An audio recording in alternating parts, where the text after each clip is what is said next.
The one word that advanced me in the Spirit and gave me more discernment? What was the one word that led to more wisdom?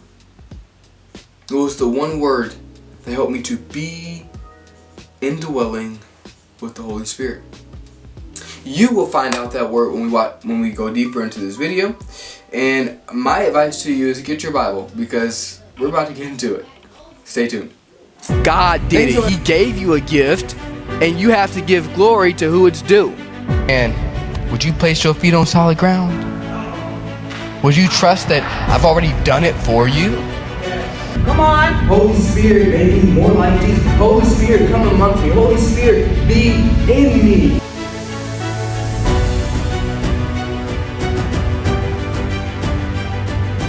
Thank you so much for watching. My name is Goli, and I am super glad to be here. Super glad to be in your home, in your kitchen, in your car, in your AirPod, wherever you have me right now. I am really glad to be here. I praise the Lord for you, and I do want to say that when you're watching this video, it's probably a week from New Year's, but this is being filmed currently at 10:44 p.m. on New Year's Eve, December 31st. Wednesday 2025, and you're watching this in 2026. How great is technology? Today we're going to be reading in Mark chapter 14 verses 3 through 9, and before we even do that, I just want to first take some time to pray, but I want to give you a few words.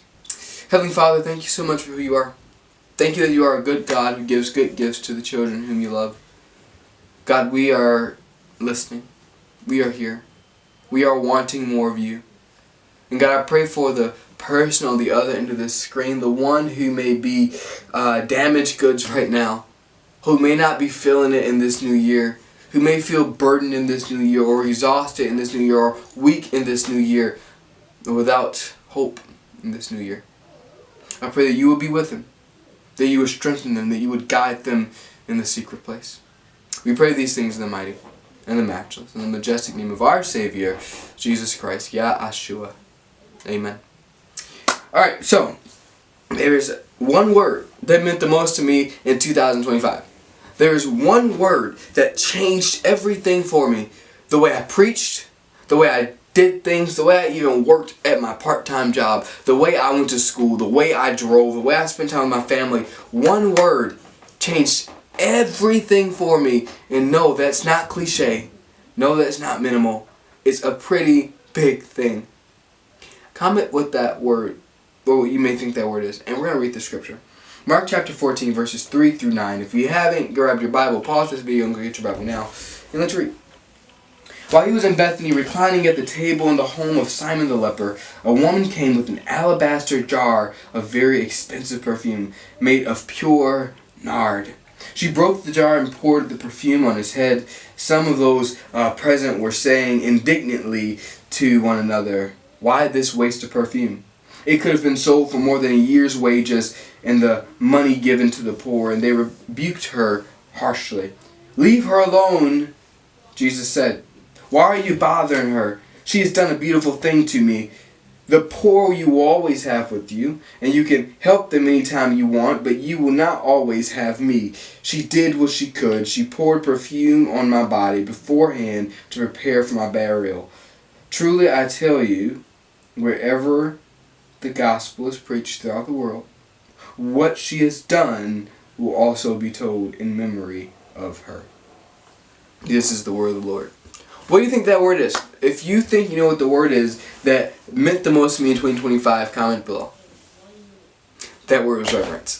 Reverence, reverence, reverence, reverence. Reverence changed everything for me in 2025. And it was this scripture that led to that. Reverence was my word of the year. And it changed how I walked and how I talked and how I preached and everything. Because I viewed everything in the act of just sitting at my Savior's feet. I viewed everything of the act of washing my Savior's feet. When I was working, I was washing my Savior's feet. And when I was with the homeless, I was washing my Savior's feet. But when I was sleeping, I was washing my Savior's feet. Something shifts when everything becomes worship. Something shifts when everything becomes worship. See, we live in this culture where Jesus is for us and worship is for Jesus, and everything that we do is for Jesus, and He needs us so much, but the reality of it is that He doesn't. That's the gospel.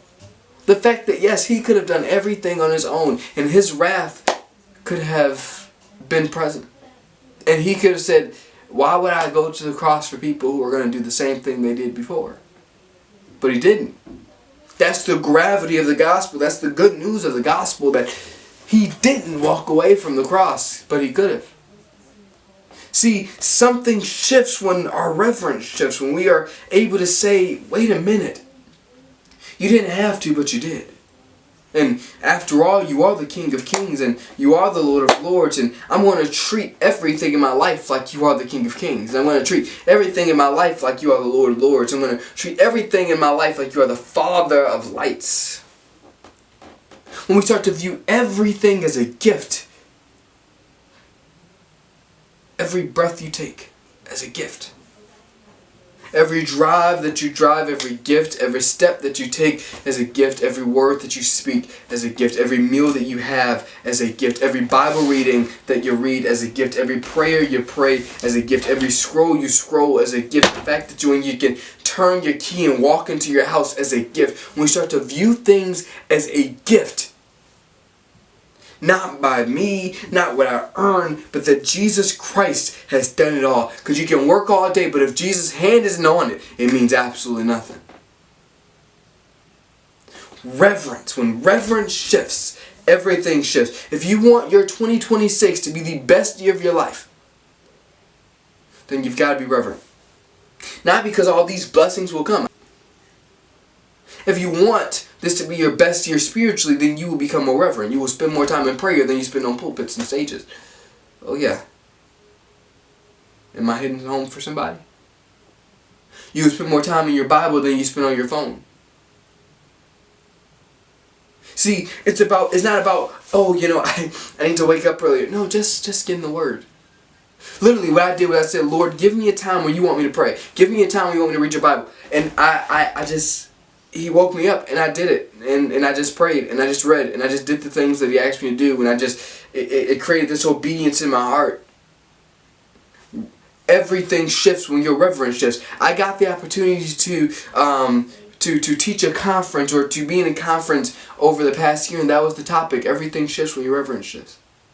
And that may be a YouTube video at some point. I may post that conference up, because I really want you to get that. And it's hard for me to put it in a 10-minute video how much reverence matters.